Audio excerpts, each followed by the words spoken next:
नमस्कार दोस्तों, मैं अमन स्वागत करता हूं आपके अपने YouTube चैनल एजुकेशन हब पर। आज है 19 अक्टूबर और चलिए जानते हैं 19 अक्टूबर से संबंधित कुछ इंपॉर्टेंट करंट अफेयर्स। तो आज का पहला अपडेट है कि हाल ही में भारतीय तटरक्षक बल का प्रमुख किसे बनाया गया? नायब सिंह सैनी को, या मनोज कुमार दुबे को, या एम परमीश को, या राजकुमार हिरानी को? तो यहाँ पर हम चर्चा करते हैं कि भारतीय तटरक्षक बल का प्रमुख जो है अभी हाल ही में एम परमीश को बनाया गया है। तो सही आंसर होता है सी।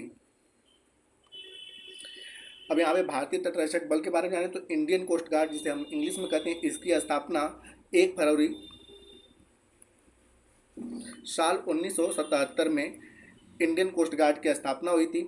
इसका हेडक्वार्टर जो है वह नई दिल्ली में स्थित है और इसका जो आदर्श वाक्य है वह है वयम रक्षामः।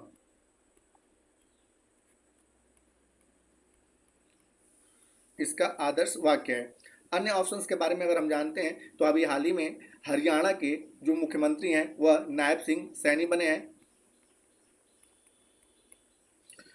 मनोज कुमार दुबे जो है भारतीय रेलवे वित्त निगम के अध्यक्ष और एमडी बनाए गए हैं और राजकुमार हिरानी जो है इन्हें राष्ट्रीय किशोर कुमार पुरस्कार से सम्मानित किया गया है। बढ़ते हैं अगले क्वेश्चन की तरफ। तो अगला जो क्वेश्चन है उसमें पूछा गया है कि राष्ट्रीय जल पुरस्कार 2023 में सर्वश्रेष्ठ राज्य का पुरस्कार किस राज्य को मिला? ऑप्शन है महाराष्ट्र, उड़ीसा, गुजरात या उत्तर प्रदेश। तो यहाँ पर 2023 के राष्ट्रीय जल पुरस्कार में सर्वश्रेष्ठ राज्य का जो पुरस्कार मिला है वह उड़ीसा को मिला है। तो पहले स्थान पे था उड़ीसा, दूसरे स्थान पे था उत्तर प्रदेश, तीसरे स्थान पे संयुक्त रूप से गुजरात और पांडिचेरी रहे। संयुक्त रूप से तीसरे स्थान पे गुजरात और पांडिचेरी रहे। अगर यहाँ पे राष्ट्रीय जल पुरस्कार की बात किया जाए तो इसकी शुरुआत जो है साल 2018 में किया गया था, यानी कि पहला जो राष्ट्रीय जल पुरस्कार था इसे पहली बार साल 2018 में दिया गया था। अब यहाँ पर उड़ीसा आया है तो उड़ीसा के बारे में जानते हैं थोड़ा सा। तो जैसा कि उड़ीसा के बारे में आपने पता है कि उड़ीसा की जो राजधानी है वह है भुवनेश्वर और उड़ीसा की स्थापना जो है 1 अप्रैल साल 1936 को किया गया था, जिसके कारण प्रत्येक वर्ष 1 अप्रैल को उड़ीसा में उत्कल दिवस के रूप में मनाया जाता है। वर्तमान समय में उड़ीसा में अगर जिलों की बात किया जाए तो वर्तमान समय में कुल उड़ीसा में जिलों की संख्या है 30 और यहाँ से जो राज्यसभा की सीटें आती हैं उनकी संख्या कुल 10 है और लोकसभा से जो सीटें आती हैं उनकी संख्या कुल 21 है।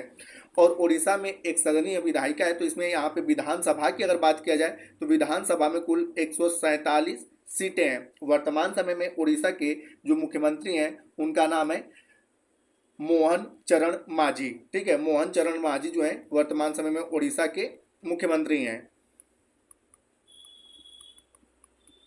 साथ ही साथ अन्य ऑप्शंस के बारे में यहाँ पे चर्चा करें तो अभी हाल ही में चर्चे में था महाराष्ट्र राज्य और आपसे पूछा जा सकता है कि भारत का कौन सा राज्य है जो देसी गायों को राजमाता का दर्जा दिया है? तो है महाराष्ट्र। गुजरात की बात करें तो अक्षय ऊर्जा सम्मेलन में सर्वाधिक पुरस्कार प्राप्त करने वाला जो राज्य है वह गुजरात है।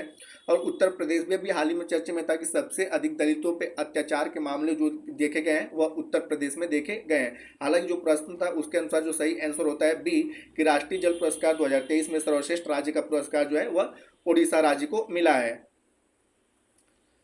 अगला प्रश्न है कि प्रथम खो खो विश्व कप 13 से 19 जनवरी 2025 का आयोजन कहां पर किया जाएगा? नीदरलैंड में, आबू धाबी में, स्कॉटलैंड में या भारत में? तो जैसा कि आपने पता है कि प्रथम जो खो खो विश्व कप है इसका आयोजन 13 से 19 जनवरी 2025 को भारत के नई दिल्ली में इंदिरा गांधी स्टेडियम में किया जाएगा। तो यहाँ पर सही आंसर होता है डी।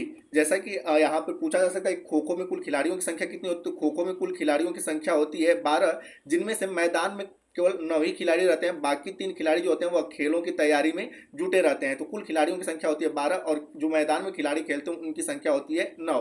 साथ ही साथ यहाँ पे अन्य ऑप्शंस के बारे में अगर चर्चा करें तो नीदरलैंड अभी हाल ही में चर्चे में था।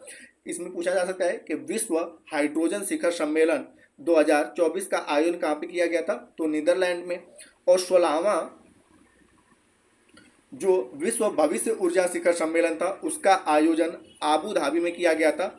और 2026 में आयोजित होने वाले जो राष्ट्रमंडल खेल है उसकी मेजबानी स्कॉटलैंड को मिली है। और यह भी चर्चा का विषय इसलिए है क्योंकि 2026 में जो राष्ट्रमंडल खेलों का आयोजन था वह मिला था ऑस्ट्रेलिया को, और ऑस्ट्रेलिया ने इसकी मेजबानी करने से नकार दिया, जिसके कारण 2026 में अब राष्ट्रमंडल खेलों की मेजबानी जो है स्कॉटलैंड को मिला हुआ है। बढ़ते हैं अगले क्वेश्चन की तरफ। तो अगला क्वेश्चन है यहाँ पर कि देश का पहला स्वचालित इंडोर वायु गुणवत्ता का अनावरण किस अंतर्राष्ट्रीय हवाई अड्डे से किया गया? चंडीगढ़ एयरपोर्ट से, तिरुवनंतपुरम अंतर्राष्ट्रीय हवाई अड्डा से, या इंदिरा गांधी अंतर्राष्ट्रीय हवाई अड्डा से, या अयोध्या एयरपोर्ट से? तो यहाँ पर जो है कि देश का पहला स्वचालित इंडोर वायु गुणवत्ता का अनावरण जो है वह किया गया है तिरुवनंतपुरम अंतर्राष्ट्रीय हवाई अड्डा से। तो सही आंसर होता है बी। साथ ही साथ अभी हाल ही में भारत के कुछ एयरपोर्ट चर्चे में थे, जैसा कि चंडीगढ़ एयरपोर्ट जो कि पंजाब और हरियाणा का संयुक्त रूप से एयरपोर्ट है, और इसका नाम बदल करके जो कर दिया गया है शहीद भगत सिंह एयरपोर्ट। ठीक है, शहीद भगत सिंह एयरपोर्ट कर दिया गया है चंडीगढ़ एयरपोर्ट का नाम। इंदिरा गांधी हवाई अड्डे की अगर बात किया जाए तो ये भी अभी हाल ही में चर्चे में था, और इसने घोषणा किया कि साल 2027 तक भारत की पहली एयर ट्रेन जो है शुरू करेगा इंदिरा गांधी अंतर्राष्ट्रीय हवाई अड्डा जो कि दिल्ली में स्थित है। और अयोध्या एयरपोर्ट भी अभी हाल ही में चर्चे में था क्योंकि इसका नाम बदल करके महर्षि वाल्मीकि एयरपोर्ट कर दिया गया है, जिसके कारण यह चर्चे में था। अगला क्वेश्चन है यहाँ पे कि 27वें अखिल भारतीय वन खेल प्रतियोगिता की शुरुआत कहाँ की गई? रायपुर में, मुजफ्फरपुर में, मुंबई में, या जयपुर में? तो यहाँ पे कि 27वें अखिल भारतीय वन खेल की प्रतियोगिता की शुरुआत जो है वह रायपुर में की गई थी। इससे पहले जो 26वां था, 26वां का आयोजन जो है हरियाणा में किया गया था, और 27वां का जो आयोजन है वर्तमान समय में यह रायपुर में किया गया। और रायपुर कहाँ पड़ता है? तो छत्तीसगढ़ में, छत्तीसगढ़ में रायपुर पड़ता है। तो यहाँ पे सही आंसर होता है आपका ए। साथ ही साथ यहाँ पे अखिल भारतीय वन खेल प्रतियोगिता की बात किया जाए तो इसकी शुरुआत जो है साल 1993 में पर्यावरण एवं जलवायु परिवर्तन मंत्रालय के द्वारा किया गया था, जो कि प्रत्येक वर्षों पर इसका आयोजन किया जाता है। अब यहाँ पे रायपुर में किया गया है, तो हम छत्तीसगढ़ के बारे में जानते हैं। तो जैसा कि छत्तीसगढ़ की जो राजधानी आपने पता है कि रायपुर है,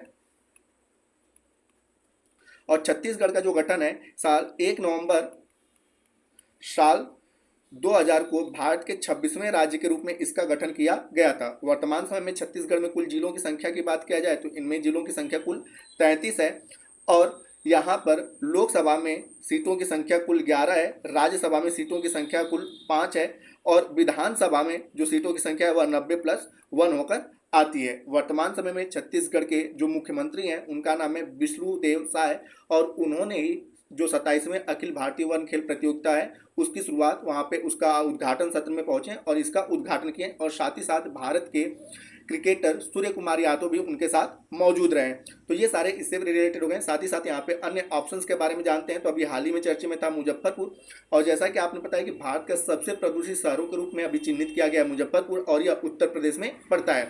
मुंबई की अगर बात करें तो अभी हाल ही में माइंडफुलनेस इंडिया शिखर सम्मेलन का आयोजन जो है वह मुंबई में किया गया, और जयपुर की बात किया जाए तो 25वां भारतीय अंतर्राष्ट्रीय फिल्म अकादमी पुरस्कार सम्मान समारोह का आयोजन जो है वह जयपुर में किया गया था।